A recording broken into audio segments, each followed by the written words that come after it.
Io, or Jupiter 1, is the innermost and third largest of the 4 Galilean moons of the planet Jupiter. Slightly larger than Earth's moon, Io is the 4th largest moon in the solar system, has the highest density of any moon, the strongest surface gravity of any moon, and the lowest amount of water by atomic ratio of any known astronomical object in the solar system. It was discovered in 1610 by Galileo Galilei and was named after the mythological character Io, a priestess of Hera who became one of Zeus's lovers.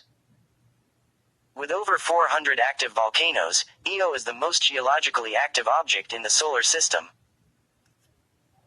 This extreme geologic activity is the result of tidal heating from friction generated within Io's interior as it is pulled between Jupiter and the other Galilean moons, Europa, Ganymede and Callisto. Several volcanoes produce plumes of sulfur and sulfur dioxide that climb as high as 300 miles above the surface. Io's surface is also dotted with more than 100 mountains that have been uplifted by extensive compression at the base of Io's silicate crust. Some of these peaks are taller than Mount Everest, the highest point on Earth's surface. Unlike most moons in the outer solar system, which are mostly composed of water ice, Io is primarily composed of silicate rock surrounding a molten iron or iron sulfide core. Most of Io's surface is composed of extensive plains with a frosty coating of sulfur and sulfur dioxide. Io's volcanism is responsible for many of its unique features. Its volcanic plumes and lava flows produce large surface changes and paint the surface in various subtle shades of yellow, red, white, black, and green, largely due to allotropes and compounds of sulfur. Numerous extensive lava flows, several more than 300 miles in length, also mark the surface. The materials produced by this volcanism make up Io's thin, patchy atmosphere and Jupiter's extensive magnetosphere. Io's volcanic ejecta also produce a large plasma torus around Jupiter. Io played a significant role in the development of astronomy in the 17th and 18th centuries, discovered in January 1610 by Galileo Galilei, along with the other Galilean satellites. This discovery furthered the adoption of the Copernican model of the solar system, the development of Kepler's laws of motion, and the first measurement of the speed of light. Viewed from Earth, Io remained just a point of light until the late 19th and early 20th centuries, when it became possible to resolve its large-scale surface features, such as the dark red polar and bright equatorial regions. In 1979, the 2 Voyager spacecraft revealed Io to be a geologically active world, with numerous volcanic features, large mountains, and a young surface with no obvious impact craters. The Galileo spacecraft performed several close flybys in the 1990s and early 2000s, obtaining data about Io's interior structure and surface composition. These spacecraft also revealed the relationship between Io and Jupiter's magnetosphere and the existence of a belt of high-energy radiation centered on Io's orbit. Io receives about 3,600 rem, 36 sieverts, of ionizing radiation per day. Holy fuck. Further observations have been made by Cassini-Huygens in 2000, New Horizons in 2007, and Juno since 2017, as well as from Earth-based telescopes and the Hubble Space Telescope. Although Simon Marius is not credited with the sole discovery of the Galilean satellites, his names for the moons were adopted. In his 1614 publication Mundus Ioviolus Anno MDC, Ix detectus op perspicili Belgici, he proposed several alternative names for the innermost of the large moons of Jupiter, including the Mercury of Jupiter and the first of the Jovian planets. Based on a suggestion from Johannes Kepler in October 1613, he also devised a naming scheme whereby each moon was named for a lover of the Greek mythological Zeus or his Roman equivalent, Jupiter. He named the innermost large moon of Jupiter after the Greek mythological figure Io. First, 3 young women who were captured by Jupiter for secret love shall be honored, namely, Io, the daughter of the river Inachus. The first moon is called by me Io, Europa, the boy Ganymede, and Callisto greatly pleased lustful Jupiter. Marius's names were not widely adopted until centuries later, mid-20th century. In much of the earlier astronomical literature, Io was generally referred to by its Roman numeral designation, a system introduced by Galileo, as Jupiter 1, or as the first satellite of Jupiter. The customary English pronunciation of the name is Ao, though sometimes people attempt a more authentic pronunciation, Io. The name has two competing stems in Latin, Io and rarely Ion.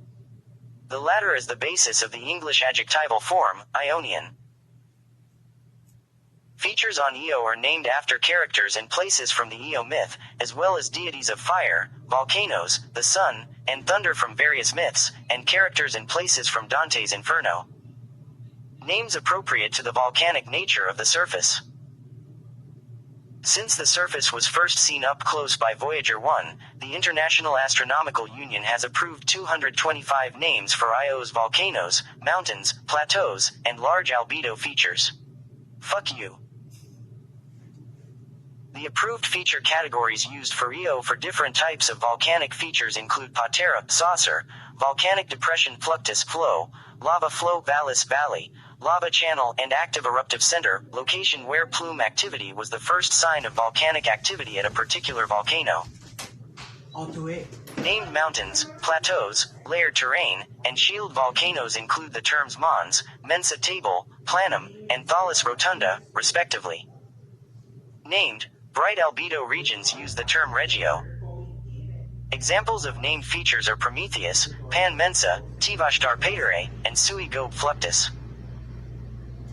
The first reported observation of Io was made by Galileo Galilei on the 7th of January 1610 using a 20x power refracting telescope at the University of Padua. However, in that observation, Galileo could not separate Io and Europa due to the low power of his telescope, so the two were recorded as a single point of light. Io and Europa were seen for the first time as separate bodies during Galileo's observations of the Jovian system the following day, the 8th of January 1610, used as the discovery date for Io by the fucking IAU. The discovery of Io and the other Galilean satellites of Jupiter was published in Galileo's Sidereus Nuncius in March, 1610. In his Mundus Jovialis, published in 1614, Simon Marius claimed to have discovered Io and the other moons of Jupiter in 1609, 1 week before Galileo's discovery. Galileo doubted this claim and dismissed the work of Marius as plagiarism. Regardless, Marius's first recorded observation came from the 29th of December 1609 in the Julian calendar, which equates to the 8th of January 1610 in the Gregorian calendar, which Galileo used.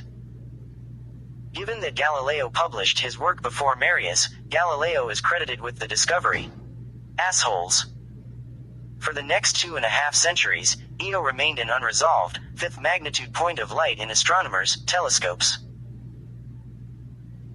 During the 17th century, Io and the other Galilean satellites served a variety of purposes, including early methods to determine longitude, validating Kepler's third law of planetary motion, and determining the time required for light to travel between Jupiter and Earth.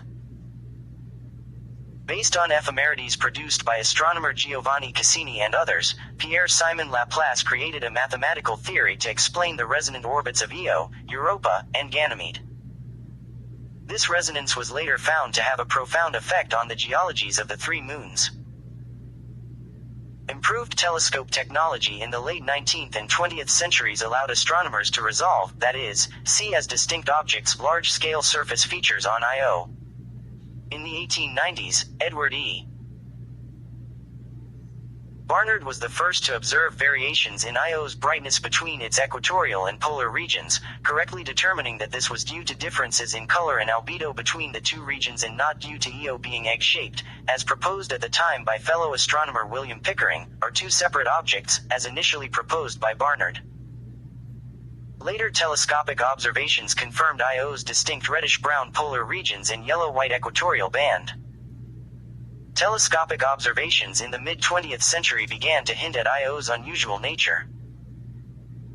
Spectroscopic observations suggested that Io's surface was devoid of water ice, a substance found to be plentiful on the other Galilean satellites.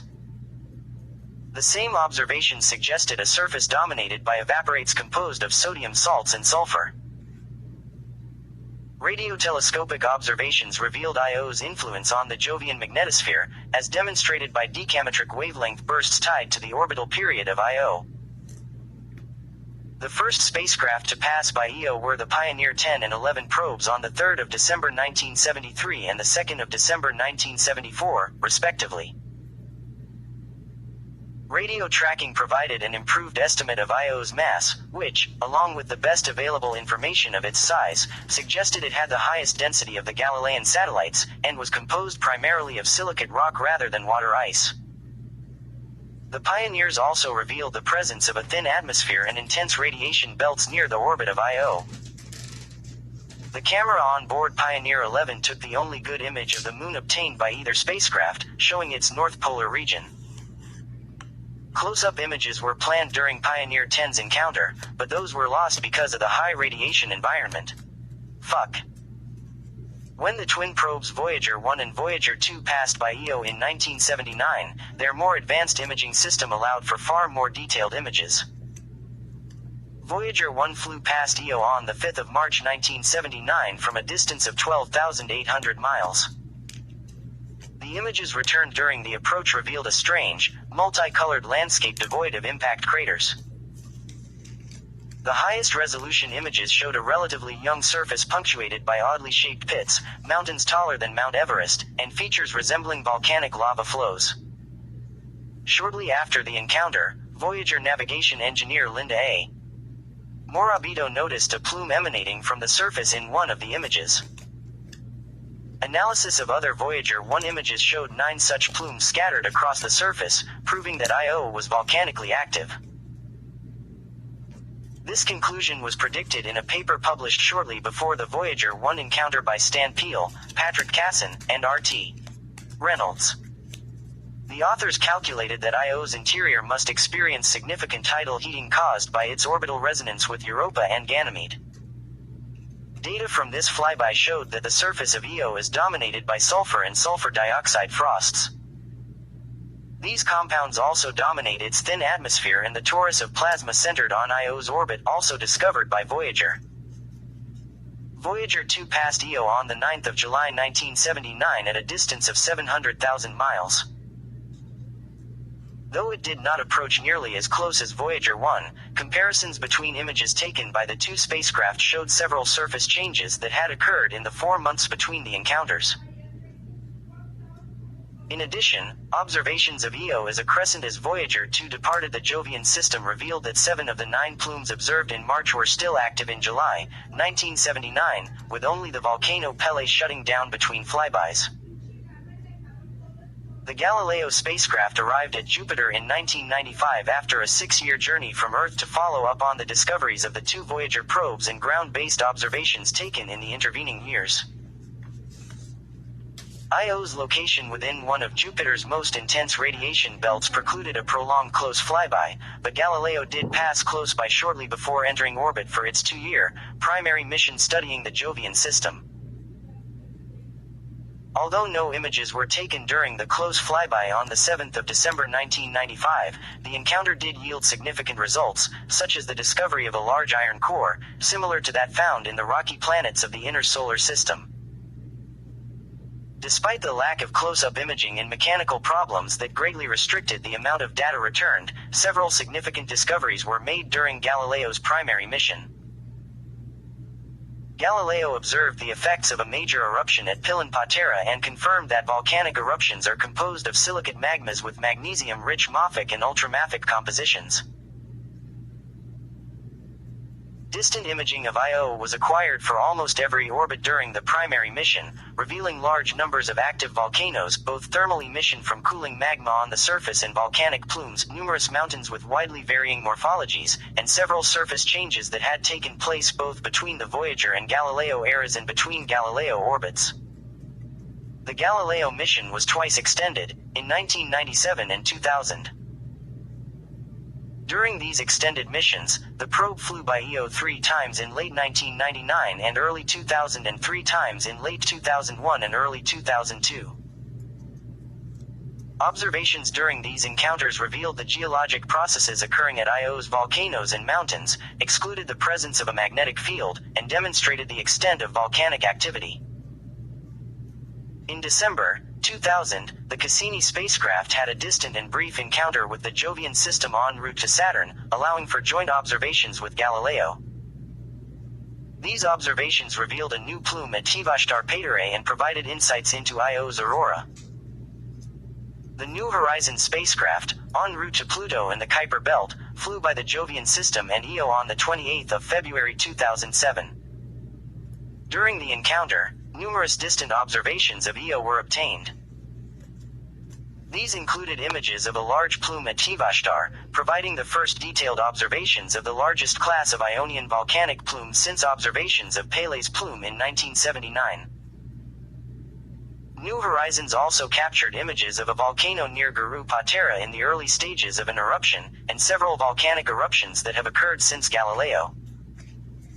The Juno spacecraft was launched in 2011 and entered orbit around Jupiter on July 5, 2016. Juno's mission is primarily focused on improving our understanding of Jupiter's interior, magnetic field, aurorae, and polar atmosphere. Juno's 54-day orbit is highly inclined and highly eccentric in order to better characterize Jupiter's polar regions and to limit its exposure to the planet's harsh inner radiation belts, limiting close encounters with Jupiter's moons. During its primary mission, which lasted through June 2021, Juno's closest approach to Io to date occurred during Peryhove 25 on February 17, 2020, at a distance of 121,167 miles, acquiring near-infrared spectrometry with GIRM while Io was in Jupiter's shadow. In January 2021, NASA officially extended the Juno mission through September 2025. While Juno's highly inclined orbit keeps the spacecraft out of the orbital planes of Io and the other major moons of Jupiter, its orbit has been precessing so that its close approach point to Jupiter is at increasing latitudes and the ascending node of its orbit is getting closer to Jupiter with each orbit. This orbital evolution will allow Juno to perform a series of close encounters with the Galilean satellites during the extended mission. 2 close encounters with Io are planned for Juno's extended mission on December 30, 2023 and February 3, 2024, both with altitudes of 932 miles. 9 additional encounters with altitudes between 7,145.7 and 58,408.8 miles are also planned between July 2022 and May 2025. The primary goal of these encounters will be to improve our understanding of Io's gravity field using Doppler tracking and to image Io's surface to look for surface changes since Io was last seen up close in 2007. During several orbits, Juno has observed Io from a distance using JunoCam, a wide-angle, visible light camera, to look for volcanic plumes and GIRAM, a near-infrared spectrometer and imager, to monitor thermal emission from Io's volcanoes. GIRAM near-infrared spectroscopy has so far allowed for the coarse mapping of sulfur dioxide frost across Io's surface as well as mapping minor surface components weakly absorbing sunlight at 2.1 and 2.65 micrometers. There are 2 forthcoming missions planned for the Jovian system. The Jupiter Icy Moon Explorer, JUICE, is a planned European Space Agency mission to the Jovian system that is intended to end up in Ganymede orbit. JUICE is scheduled for launch in 2022, with arrival at Jupiter planned for July 2031. JUICE will not fly by Io, but it will use its instruments, such as a narrow-angle camera, to monitor Io's volcanic activity and measure its surface composition during the 2-year Jupiter tour phase of the mission prior to Ganymede orbit insertion. Europa Clipper is a planned NASA mission to the Jovian system focused on Jupiter's moon Europa. Like JUICE, Europa Clipper will not perform any flybys of Io, but distant volcano monitoring is likely. Europa Clipper has a planned launch in 2024 with an arrival at Jupiter in 2030.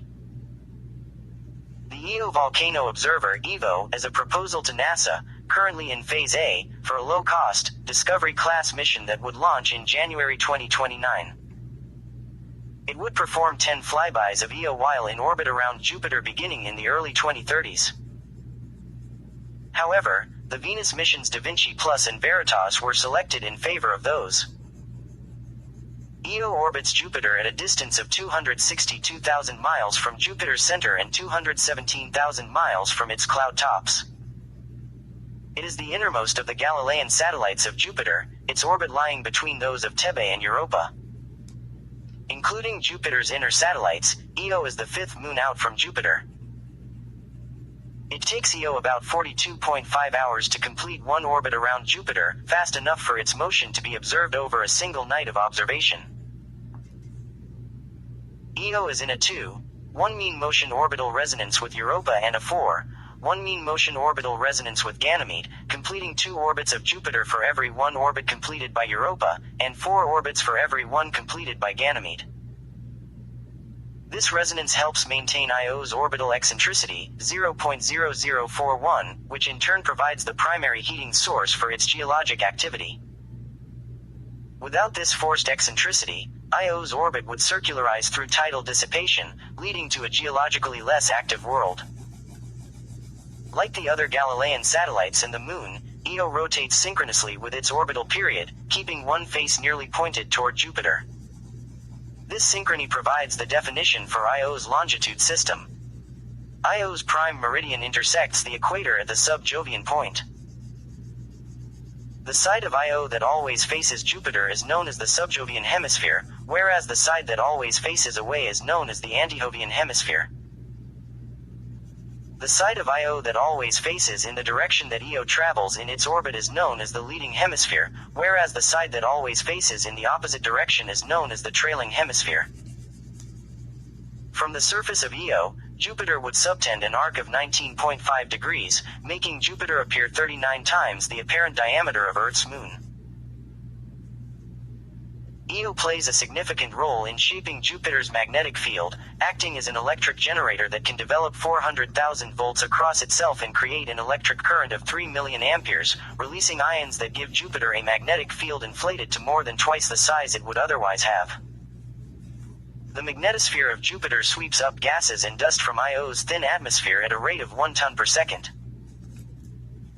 This material is mostly composed of ionized and atomic sulfur, oxygen and chlorine, atomic sodium and potassium, molecular sulfur dioxide and sulfur, and sodium chloride dust. These materials originate from Io's volcanic activity, with the material that escapes to Jupiter's magnetic field and into interplanetary space coming directly from Io's atmosphere. These materials, depending on their ionized state and composition, end up in various neutral, non-ionized clouds and radiation belts in Jupiter's magnetosphere and, in some cases, are eventually ejected from the Jovian system. Surrounding Io, at a distance of up to 6 Io radii, 6,791.4 miles, from its surface is a cloud of neutral sulfur, oxygen, sodium, and potassium atoms. These particles originate in Io's upper atmosphere and are excited by collisions with ions in the plasma torus and by other processes into filling Io's Hill sphere, which is the region where Io's gravity is dominant over Jupiter's. Some of this material escapes Io's gravitational pull and goes into orbit around Jupiter. Over a 20-hour period, these particles spread out from Io to form a banana-shaped, neutral cloud that can reach as far as 6 Jovian radii, 260,646 miles, from Io, either inside Io's orbit and ahead of it or outside Io's orbit and behind it. The collision process that excites these particles also occasionally provides sodium ions in the plasma torus with an electron, removing those new, fast, neutrals from the torus. These particles retain their velocity, 156,585.5 miles per hour, compared to the 38,027.9 miles per hour orbital velocity at Io, and are thus ejected in jets leading away from Io. Io orbits within a belt of intense radiation known as the Io plasma torus. The plasma in this donut-shaped ring of ionized sulfur, oxygen, sodium, and chlorine originates when neutral atoms in the cloud surrounding Io are ionized and carried along by the Jovian magnetosphere. Unlike the particles in the neutral cloud, these particles co-rotate with Jupiter's magnetosphere, revolving around Jupiter at 165,533 miles per hour. Like the rest of Jupiter's magnetic field, the plasma torus is tilted with respect to Jupiter's equator and Io's orbital plane, so that Io is at times below and at other times above the core of the plasma torus. As noted above, these ions' higher velocity and energy levels are partly responsible for the removal of neutral atoms and molecules from Io's atmosphere and more extended neutral cloud. The torus is composed of 3 sections. An outer, warm, torus that resides just outside Io's orbit, a vertically extended region known as the ribbon, composed of the neutral source region and cooling plasma, located at around Io's distance from Jupiter, and an inner, cold, torus, composed of particles that are slowly spiraling in toward Jupiter. After residing an average of 40 days in the torus, particles in the warm torus escape and are partially responsible for Jupiter's unusually large magnetosphere, their outward pressure inflating it from within. Particles from Io, detected as variations in magnetospheric plasma, have been detected far into the long magnetotail by New Horizons. To study similar variations within the plasma torus, researchers measure the ultraviolet light it emits. Although such variations have not been definitively linked to variations in Io's volcanic activity, the ultimate source for material in the plasma torus, this link has been established in the neutral sodium cloud. During an encounter with Jupiter in 1992, the Ulysses spacecraft detected a stream of dust-sized particles being ejected from the Jovian system. The dust in these discrete streams travels away from Jupiter at speeds upwards of 11,184.5 to 20,132.5 miles per hour, has an average particle size of 10 micrometers, and consists primarily of sodium chloride. Dust measurements by Galileo showed that these dust streams originate from Io, but exactly how these form, whether from Io's volcanic activity or material removed from the surface, is unknown. What the fuck? Jupiter's magnetic field, which Io crosses, couples Io's atmosphere and neutral cloud to Jupiter's polar upper atmosphere by generating an electric current known as the Io flux tube. This current produces an auroral glow in Jupiter's polar regions known as the Io footprint, as well as aurorae in Io's atmosphere. Particles from this auroral interaction darken the Jovian polar regions at visible wavelengths. The location of Io and its auroral footprint with respect to Earth and Jupiter has a strong influence on Jovian radio emissions from our vantage point. When Io is visible, radio signals from Jupiter increase considerably. The Juno mission, currently in orbit around Jupiter, should help to shed light on these processes. The Jovian magnetic field lines that do get past Io's ionosphere also induce an electric current, which in turn creates an induced magnetic field within Io's interior. Io's induced magnetic field is thought to be generated within a partially molten, silicate magma ocean 31 miles beneath Io's surface. Similar induced fields were found at the other Galilean satellites by Galileo, possibly generated within liquid water oceans in the interiors of those moons. Io is slightly larger than Earth's moon. It has a mean radius of 1,131.7 miles, about 5% greater than the moon's, and a mass of 8.9319 times 10 squared kilogram, about 21% greater than the moon's. It is a slight ellipsoid in shape, with its longest axis directed toward Jupiter. Among the Galilean satellites, in both mass and volume, Io ranks behind Ganymede and Callisto but ahead of Europa. Composed primarily of silicate rock and iron, Io and Europa are closer in bulk composition to the terrestrial planets than to other satellites in the outer solar system, which are mostly composed of a mix of water ice and silicates. Io has a density of 3.5275 grams per cc, the highest of any regular moon in the solar system, significantly higher than the other Galilean satellites Ganymede and Callisto in particular, whose densities are around 1.9 grams per cc, and slightly higher, approximately 5.5%, than the moon's 3.344 grams per centimeter cubed and Europa's 2.989 grams per centimeter cubed. Models based on the Voyager and Galileo measurements of Io's mass, radius, and quadrupole gravitational coefficients, numerical values related to how mass is distributed within an object, suggest that its interior is differentiated between a silicate-rich crust and mantle and an iron or iron sulfide-rich core. Io's metallic core makes up approximately 20% of its mass. Depending on the amount of sulfur in the core has a radius between 220 to 400 miles if it is composed almost entirely of iron, or between 340 to 560 miles for a core consisting of a mix of iron and sulfur. Galileo's magnetometer failed to detect an intrinsic magnetic field at Io, suggesting that the core is not convecting. Modeling of Io's interior composition suggests that the mantle is composed of at least 75% of the magnesium-rich mineral forsterite, and has a bulk composition similar to that of L-chondrite and LL-chondrite meteorites, with higher iron content compared to silicon than the Moon or Earth, but lower than Mars. To support the heat flow observed on Io, 10 to 20% of Io's mantle may be molten, though regions where high-temperature volcanism has been observed may have higher melt fractions.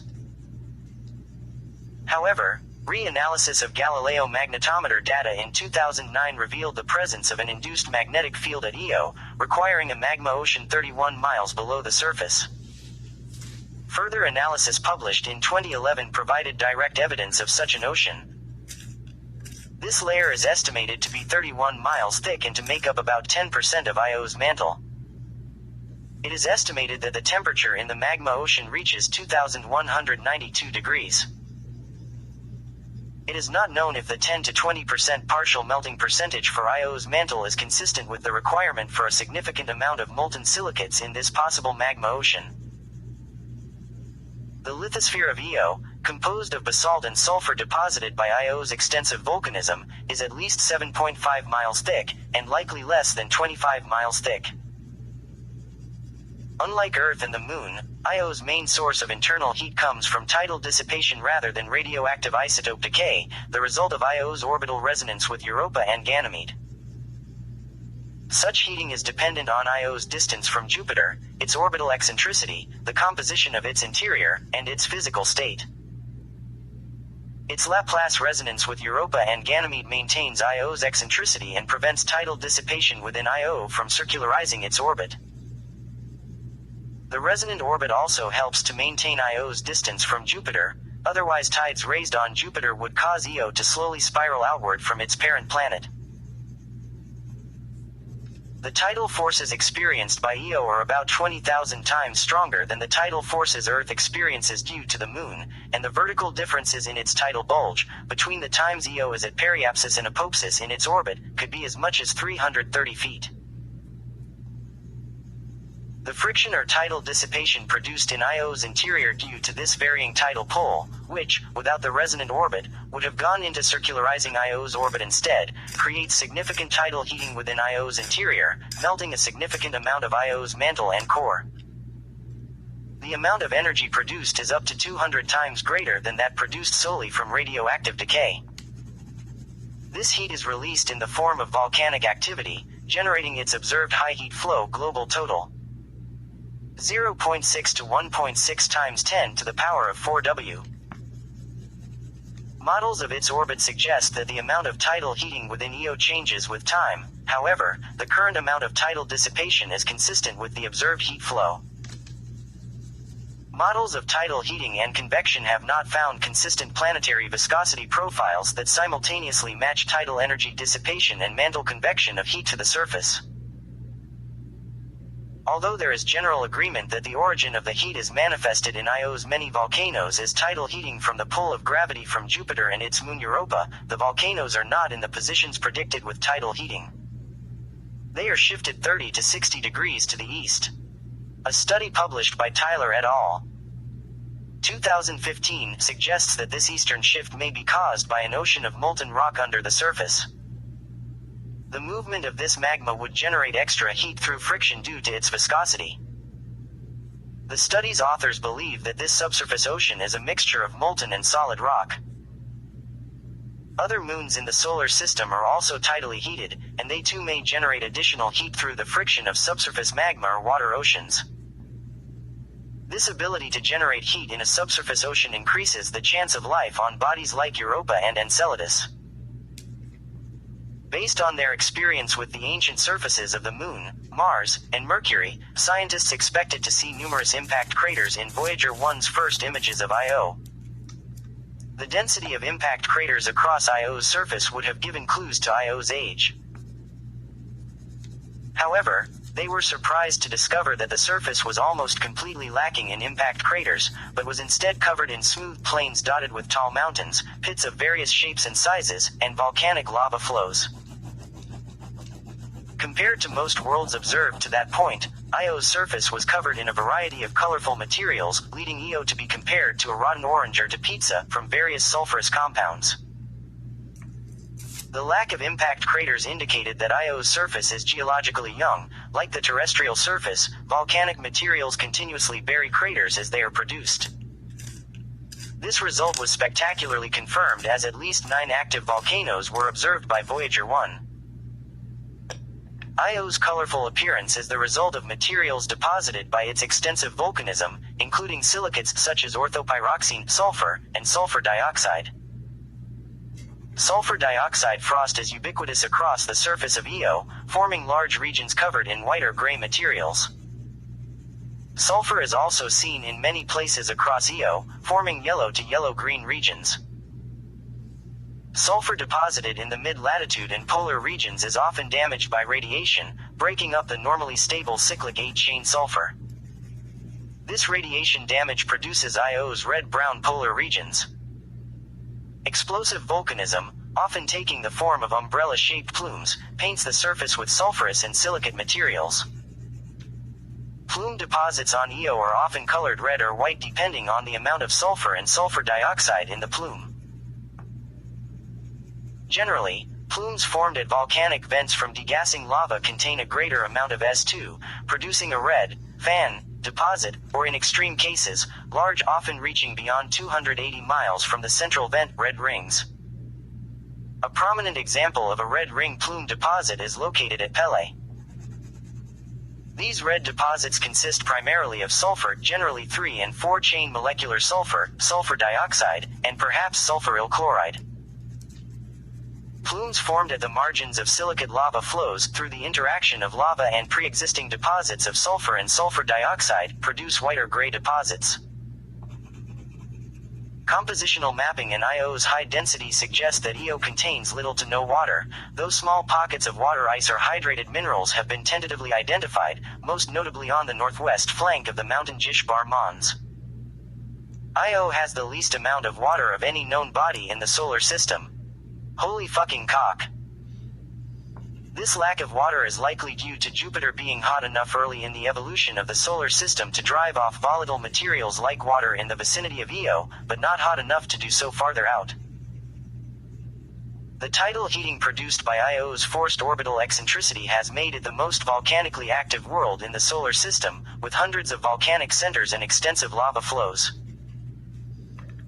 During a major eruption, lava flows tens or even hundreds of kilometers long can be produced, consisting mostly of basalt silicate lavas with either mafic or ultramafic, magnesium-rich compositions.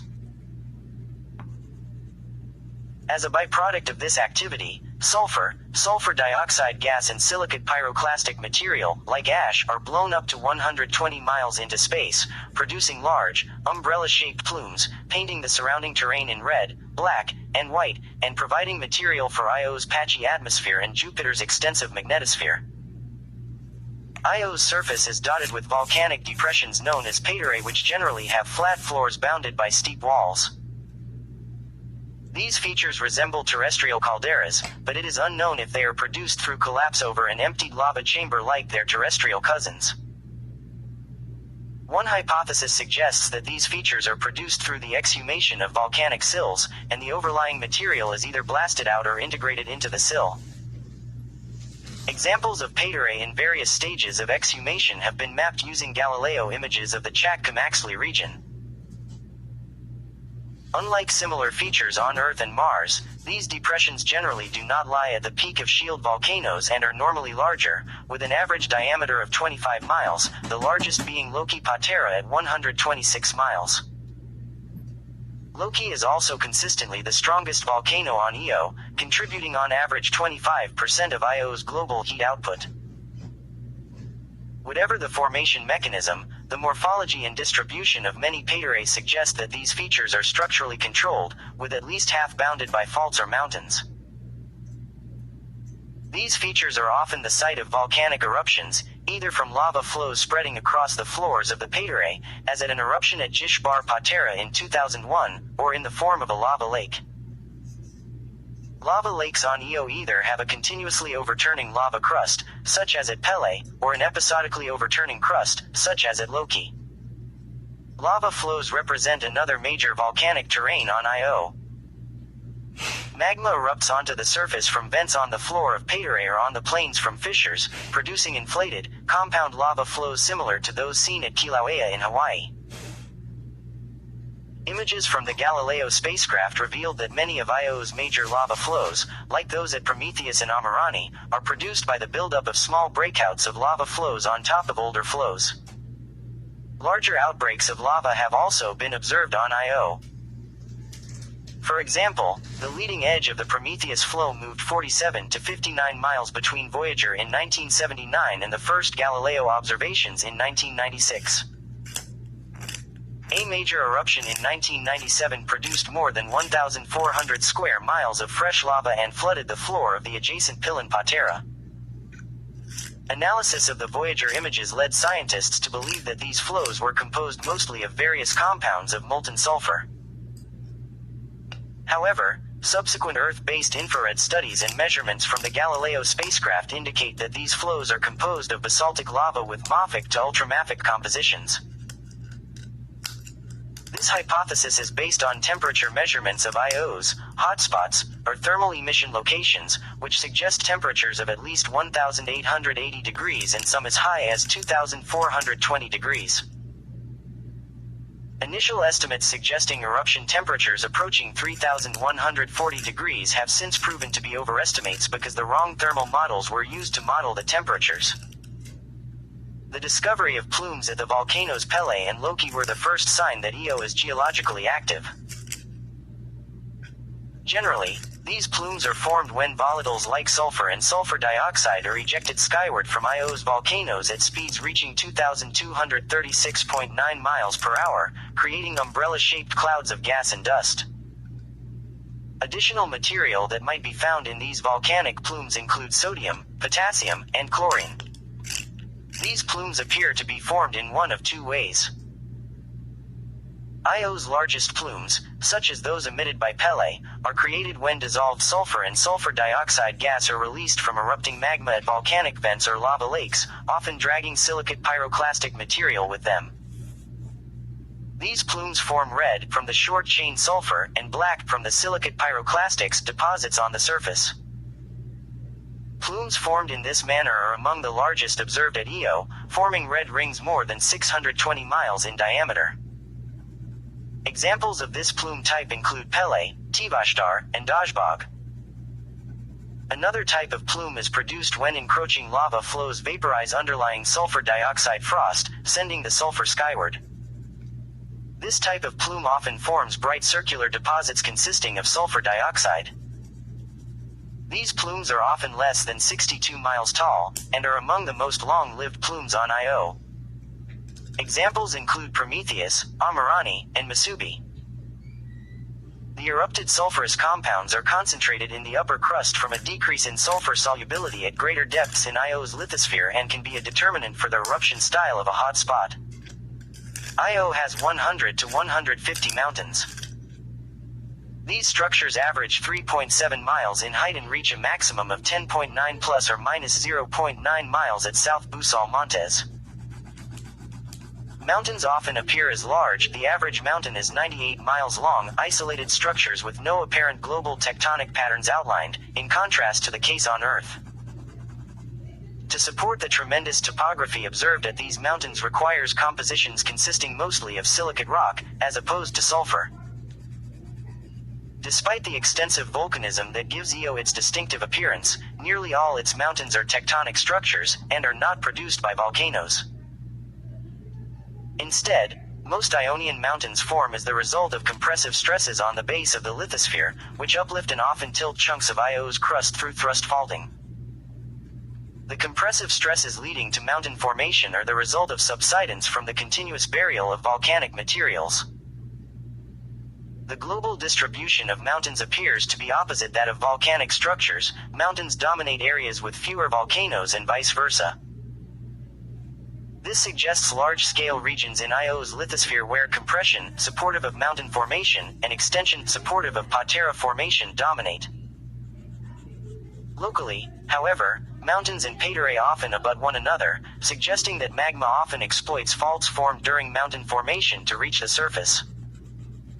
Mountains on Io generally, structures rising above the surrounding plains, have a variety of morphologies. Plateaus are most common. These structures resemble large, flat-topped mesas with rugged surfaces.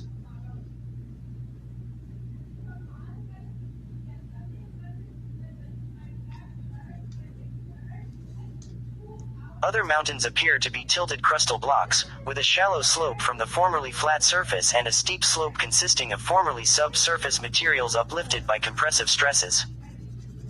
Both types of mountains often have steep scarps along one or more margins. Only a handful of mountains on Io appear to have a volcanic origin. These mountains resemble small shield volcanoes, with steep slopes 6 to 7 degrees near a small, central caldera and shallow slopes along their margins.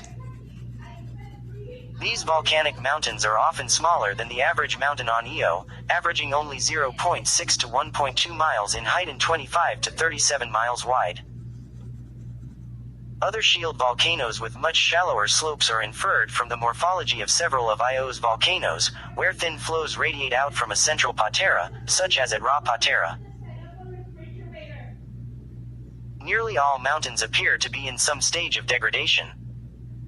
Large landslide deposits are common at the base of Ionian mountains, suggesting that mass wasting is the primary form of degradation. Scalloped margins are common among Io's mesas and plateaus, the result of sulfur dioxide sapping from Io's crust, producing zones of weakness along mountain margins. Io has an extremely thin atmosphere consisting mainly of sulfur dioxide, SO2, with minor constituents including sulfur monoxide, so sodium chloride NaCl, and atomic sulfur and oxygen. The atmosphere has significant variations in density and temperature with time of day, latitude, volcanic activity, and surface frost abundance. The maximum atmospheric pressure on Io ranges from 0.0000000002 to 0.0000000002 atmospheres, spatially seen on Io's anti-Jupiter hemisphere and along the equator, and temporally in the early afternoon when the temperature of surface frost peaks. Localized peaks at volcanic plumes have also been seen, with pressures of 0.0000000004 to 0.0000000003 atmospheres. Io's atmospheric pressure is lowest on Io's night side, where the pressure dips to 0.00000000000009 to 0.00000000000009 atmospheres. Io's atmospheric temperature ranges from the temperature of the surface at low altitudes, where sulfur dioxide is in vapor pressure equilibrium with frost on the surface, to 2,780 degrees at higher altitudes where the lower atmospheric density permits heating from plasma in the Io plasma torus and from Joule heating from the Io flux tube. The low pressure limits the atmosphere's effect on the surface, except for temporarily redistributing sulfur dioxide from frost-rich to frost-poor areas, and to expand the size of plume deposit rings when plume material re-enters the thicker dayside atmosphere. The thin Ionian atmosphere also means any future landing probes sent to investigate Io will not need to be encased in an aeroshell-style heat shield, but instead require retro-thrusters for a soft landing. The thin atmosphere also necessitates a rugged lander capable of enduring the strong Jovian radiation, which a thicker atmosphere would attenuate. Gas in Io's atmosphere is stripped by Jupiter's magnetosphere, escaping to either the neutral cloud that surrounds Io, or the Io plasma torus, a ring of ionized particles that shares Io's orbit but co-rotates with the magnetosphere of Jupiter. Approximately 1 ton of material is removed from the atmosphere every second through this process so that it must be constantly replenished. The most dramatic source of SO2 are volcanic plumes, which pump 104 kilograms of sulfur dioxide per second into Io's atmosphere on average, though most of this condenses back onto the surface.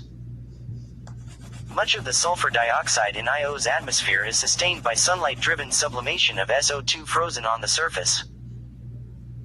The day-side atmosphere is largely confined to within 40 degrees of the equator, where the surface is warmest and most active volcanic plumes reside. A sublimation-driven atmosphere is also consistent with observations that Io's atmosphere is densest over the anti-Jupiter hemisphere, where SO2 frost is most abundant, and is densest when Io is closer to the Sun. However, some contributions from volcanic plumes are required as the highest observed densities have been seen near volcanic vents. Because the density of sulfur dioxide in the atmosphere is tied directly to surface temperature, Io's atmosphere partially collapses at night, or when Io is in the shadow of Jupiter, with an approximately 80% drop in column density. The collapse during eclipse is limited somewhat by the formation of a diffusion layer of sulfur monoxide in the lowest portion of the atmosphere, but the atmosphere pressure of Io's nightside atmosphere is 2 to 4 orders of magnitude less than at its peak just past noon. The minor constituents of Io's atmosphere, such as NaCl, SO, O, and S, derive either from direct volcanic outgassing, photodissociation, or chemical breakdown caused by solar ultraviolet radiation from SO2, or the sputtering of surface deposits by charged particles from Jupiter's magnetosphere. Various researchers have proposed that the atmosphere of Io freezes onto the surface when it passes into the shadow of Jupiter. Evidence for this is a post-eclipse brightening, where the moon sometimes appears a bit brighter as if covered with frost immediately after eclipse. After about 15 minutes the brightness returns to normal, presumably because the frost has disappeared through sublimation. Besides being seen through ground-based telescopes, post-eclipse brightening was found in near-infrared wavelengths using an instrument aboard the Cassini spacecraft. Further support for this idea came in 2013 when the Gemini Observatory was used to directly measure the collapse of Io's SO2 atmosphere during, and its reformation after, eclipse with Jupiter. High-resolution images of Io acquired when Io is experiencing an eclipse reveal an aurora-like glow. As on Earth, this is due to particle radiation hitting the atmosphere, though in this case the charged particles come from Jupiter's magnetic field rather than the solar wind. Aurorae usually occur near the magnetic poles of planets, but Io's are brightest near its equator. Io lacks an intrinsic magnetic field of its own, therefore, electrons traveling along Jupiter's magnetic field near Io directly impact Io's atmosphere. More electrons collide with its atmosphere, producing the brightest aurora, where the field lines are tangent to Io, i.e. near the equator, because the column of gas they pass through is longest there. Aurorae associated with these tangent points on Io are observed to rock with the changing orientation of Jupiter's tilted magnetic dipole. Fainter aurora from oxygen atoms along the limb of Io, and sodium atoms on Io's night side have also been observed.